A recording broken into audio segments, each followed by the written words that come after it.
Hey guys, it's Steve, and tonight I'm doing the top 10 things you're going to get from your narcissist friend or partner if you have a nasty breakup or if you guys part ways on a negative fashion, etc., etc. But we're going to go ahead and get into this video today. The first one, guys, is so it's what does a narcissist do with a bad breakup? This could be a friend, a husband, wife, partner, boyfriend. It really doesn't matter. Any close relationship that you have with a narcissist, if it's gone bad, these are the top 10 things you're going to see thereabouts. You might even get a couple bonus items tonight. But I'm going to start with the number one thing that you're going to get when you leave the narcissist. And I know you already know this one, guys, if you've been watching my videos. If you've been watching any coach, any narcissistic coach like myself, you're going to know the answer to this. The number one thing you're going to get from a narcissist in a bad breakup, whether friend, husband, wife, relationship, boyfriend, girlfriend, is you're going to get that smear campaign, guys. The smear campaign is the number one thing that you're going to receive from the narcissist with a relationship gone bad. The goal of the narcissist with the smear campaign is to isolate you 100%. They want to knock everybody else. They view all your other friends and relationships as competition. If they can destroy your friendships, if they can destroy your new relationships, they feel like they're going to isolate you. And then who's left? The narcissist. Their actual goal is to isolate you so that you start looking at them again, start looking at them as possibly, get back. So the narcissist wants their supply back, which is you. So they feel like if they isolate you from all your friends, all your family, all like a new boyfriend, new girlfriend, if they isolate you, that's their attempt to get their supply back. You're the supply. They want your supply back. Even if it's just supply for anything, it could be money, housing, anything. Anything really can be supply, sex, anything. But the main goal of the smear campaign, like I said, guys, it's their attempt to gain control by isolating you. They want to isolate you so that with the goal of getting their narcissistic supply back. They figure if they ruin all your relationships and friendships, maybe you'll start, getting back together with them so they can get their narcissistic supply back. They may even sabotage your friendships for other reasons. There could be other reasons as well. The second thing you're going to get from a narcissist with a relationship, friendship gone bad, is they're going to blame everything on the victim. You being the victim of the narcissistic abuse, they're going to blame everything on you. They are literally not going to take any responsibility for anything they've done in the relationship, any abuse they've done to you, whether it be physical, verbal. They're going to blame everything on you. Everything's going to be your fault. And everything's going to be your fault. That's the main thing. They're going to literally blame everything that went wrong in the relationship's going to be your fault. Whatever they did wrong is going to be your fault. They're going to completely blame everything, and I mean everything, on you. The third thing you're going to get from a narcissistic relationship gone bad is you're going to get ghosted. So as soon as the relationship goes bad, immediately the narcissist is going to start ghosting you, which means you're not going to see them anymore. They're going to ride off into the sunset, like that villainous cowboy. They're going to run off into the sunset, and you're not going to hear from them. They're literally going to ghost you. Like, for example, I've had a friend that was a narcissist. I try to email him. I try to get dialogues together. I try to get a dialogue going. He literally will ghost me and he refuses to answer me back. Why is he doing that? He's doing that to try to punish me because I didn't do exactly what he wanted in the relationship. So that's his attempt to punish me for whatever he feels I did to him. Maybe just taking myself away out of the picture. That's his narc supply. So he's mad that he lost his narc supply, which is me.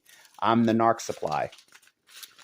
So immediately, number 3 is you're going to get ghosted right away. They're going to give you the ghost treatment, which is they just disappear out of your life. They do that to punish you. They're trying to punish you for going away. The fourth thing you're going to get from a narcissistic relationship gone bad, guys, is you're going to get the silent treatment. The silent treatment is used to punish you. They're punishing you for breaking up with them. They're punishing you for going away. They're punishing you for setting boundaries with them. They'll just outright refuse to talk to you. They'll outright refuse to, talk to you over the internet. That whole silent treatment is designed to punish you. They're trying to make this as painful for you as possible because they lack empathy, because narcissistic personality disorder is actually a mental illness in the cluster B personalities. So they use the silent treatment in order to punish you, in order to be cruel. They want to be as cruel as possible, and they want to make your life a living fucking hell. The fifth thing you're going to get from a narcissistic friendship or relationship gone bad is the narcissist is going to break your boundaries. So if you say to them, don't call me, they're going to call you. If you say to them, don't come to my house, they're going to come to your house. Perfect example.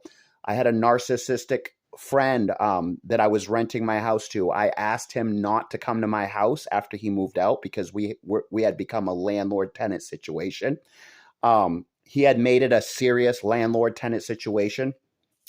So because of that, I said, if we're going to be landlord-tenant, the proper thing to do is just you stay away from my house after you leave. If you want to do the serious tenant-client relationship, then the appropriate thing to do would be stay away from my property. Don't come on my property. So when me and this narcissist broke up our friendship, I asked him not to come to my house. What does he do? A month later, he shows up at my house on a brand new motorcycle with his girlfriend out front of my house after I directly asked him not to come to my house. So number 5 is going to be breaking boundaries. Like I said, you tell them not to call you. They're going to call you. You say to them, don't come to my house. They're going to come to your house.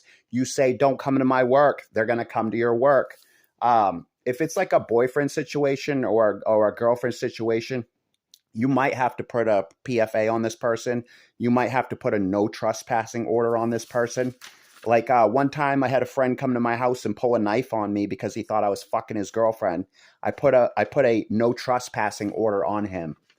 Let's see. Let's keep going with this, guys. Number 6 is going to be attempts to sabotage your business or work situation. Like, for example, if you have a business, let's say you sell stuff on Amazon. The narcissist, if he knows you have a business on Amazon or a business on eBay, he'll attempt to sabotage that business, whether it's he orders your products and then returns your products on purpose so that you get negative ratings on your returns, things like that. Because I've experienced this where I feel like this person, ordered my products and then returned them on purpose just to upset me. So attempts to sabotage your business or money situation is going to be a big one. Number 7 is stalking behaviors. Like the same person I've caught driving by my house at like 4:30 in the morning. So you got to watch out for the stalking, guys. You may have to get a Second Amendment weapon to protect yourself, because these people can't be trusted. They break boundaries. So you may have to protect yourself with a weapon, because these people literally cannot be trusted. If they kick your door in or something like that, you can use deadly force on them.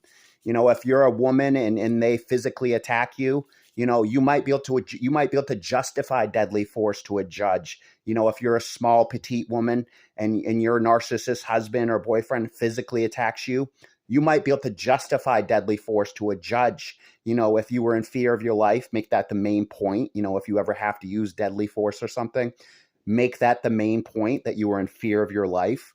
One thing I definitely recommend to you women out there is to use pepper spray. Pepper spray is incredibly effective against attackers. Someone comes up, tries to attack you, you spray the pepper spray right in their face. It's right across the eyes and down. It's like a cross, down and across.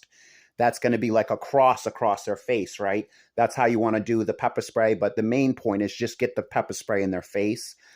Even prisoners have said that pepper spray was one of the main things that kept them away from physical attacks, where they'd try to physically attack someone, they'd get pepper sprayed, and that would be the end of the confrontation. They'd run away. So pepper spray is incredibly important. If you're dealing with a dangerous stalker, my recommendation to you is to get a Second Amendment weapon to protect yourself with. Like I said, if they kick your door in, you could justify deadly force. If your husband, your boyfriend kicks in your door, you can justify deadly force. If it's a home, that's a home invasion. They kick your door in, that's a felony. That's a home invasion. You could easily justify deadly force. You're a petite woman.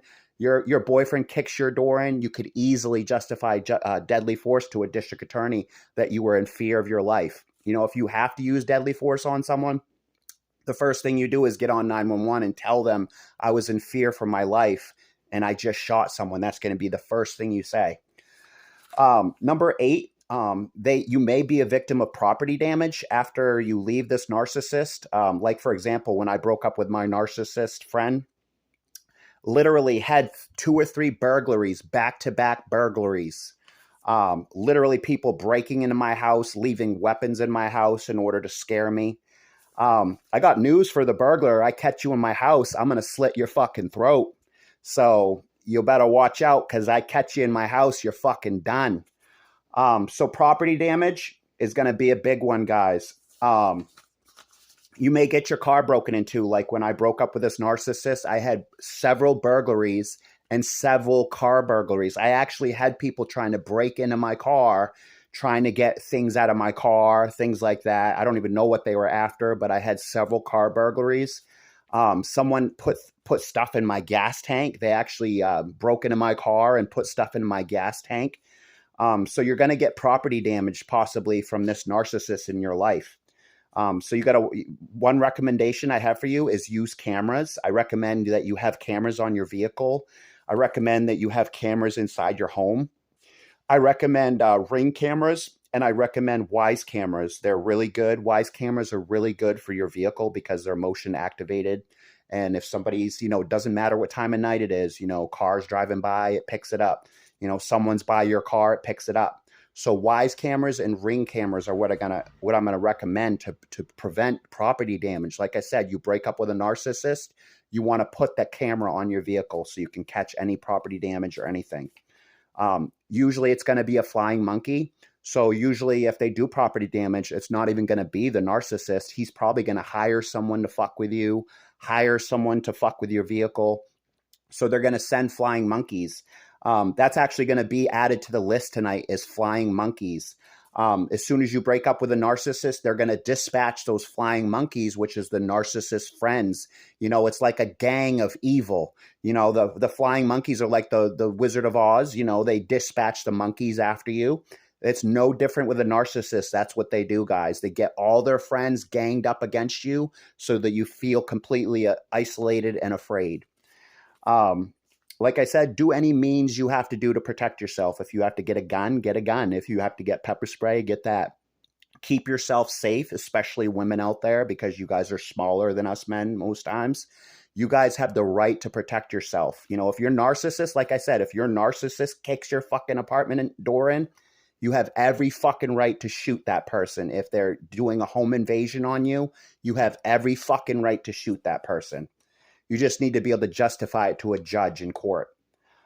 Number 9, they're going to give away your personal information. So they're going to tell people where you live, where you work. So that's going to be a big one, guys. You might have to move. When you break up with this narcissist, you may have to move, because they're going to tell your enemies where you live, tell your enemies, where you work. Like, for example, I was getting burglaries at my work. How would anyone have found out where I worked at my new job? It was literally a new job. How would anyone have found out where I work? And I'll tell you how they found out where I work, because I had another flying monkey ask me where I worked. He was most likely reporting to the narcissist, and then the narcissist dispatched other people after me. Or it was other friends that I've had fallen out with. I've had other friends fallen out with, and then they dispatch flying monkeys to my work. That's most likely what happened. So flying monkeys is going to be a major one on the list tonight, guys. So giving away your personal info, where you work and where you live. So that's going to be number 9. Smearing your name at your workplace. We're going to add that to the list. So if they know you work at Domino's Pizza, they're going to go to Domino's Pizza and tell all your coworkers you're a fucking piece of shit and you did this and you did that and you're this and you're that. They try to destroy your reputation at work in order to get you fired, in order to ruin your financial situation. Again, they want you as down and out as possible. And what the narcissist doesn't realize is this is such bad karma for them. It is incredibly bad karma, not only with God's bad karma against you, but it's also bad karma for people like me. Like, do you really think I'm going to help this person after they made my life a living fucking hell the last year? Another thing you're going to get from a narcissist when you break up with them is no appreciation for anything you do. Like, for example, the narcissist that rented from me, he literally saved $30,000 in rent. I was renting him a 3-bedroom house for $440 a month. And over the course of 7 years, he saved on average about $30,000. To this day, has never once said thank you, has never once told me he appreciated what I did for him. And the reason why is because narcissists feel entitled to your money. They feel entitled to your house. They feel entitled to your vehicle. They feel like you should just give them the money. They feel like, you should just empty your wallet for them. Like, this person's never given me money, but they've, taken my money, $30,000, but they've never given me cash. And they're going to break, boundaries. Like, let's say they're living with you and you tell them you need X amount of dollars. They'll fuck you over financially. That can be added to the list, not holding their financial obligations. And then finally, guys, what you're going to get from the narcissist in a bad breakup or a bad friendship breakup is they're going to move quickly onto the new supply. So that's going to be the next person in the list to get exploited, to get abused. It's a wash, rinse, and repeat with a narcissist. They just go supply to supply to supply. They have no problem fucking you over because they can start a clean slate with a new supply. They hide the new supply from you because they don't want you telling the new supply, what kind of fucking person they are. The new supply is going to have to find out the hard way, unfortunately. And, the new supply will eventually be ghosted, will eventually be, abused either verbally or physically, and then ghosted. It's that wash, rinse, and repeat with narcissist personality disorder because their goal is to constantly start over with that fresh slate of new supply so they can start the abuse cycle all over again. If you guys like mental health videos like this, this is all founded in science. This is all, DSM related. If you like videos like this, guys, you could subscribe, like this video, share this video with a friend. Maybe you could help save someone's life. Thank you guys so much for tuning into this video. I'm going to toot my own horn tonight. You guys could check out Amazon. I actually have my own company on Amazon called Faith Rising. That's going to be FAITHRIZING. That's FAITHRIZING on Amazon. If you filter for new releases, you can see all my t-shirts and stuff. I have 500 shirts on Amazon, guys. So go ahead and check out my shirts. See if it's something you'd like to buy for a gift. I would definitely appreciate your sales and for you to be a customer. Thank you guys so much for tuning in this video. God bless you guys. Take it one day at a time. Avoid alcohol. Avoid hard drugs. You matter. If you need mental health treatment, reach out to a mental health professional. If you need crisis help, you can call the crisis line. That's 988. It's a crisis line. You just dial 988 on your phone. If you're having a bad night tonight, just call 988 and that will get you through to a mental health person. Thank you guys so much for tuning in. I really appreciate you guys being supporters of me and being followers, and your subscription means a lot to me, guys. I care about you guys a lot. And thank you so much, guys. I did a bunch of karaoke videos tonight. If you guys want to check out some of my karaoke videos, hope you guys have a good one. Till next time, Steve signing out.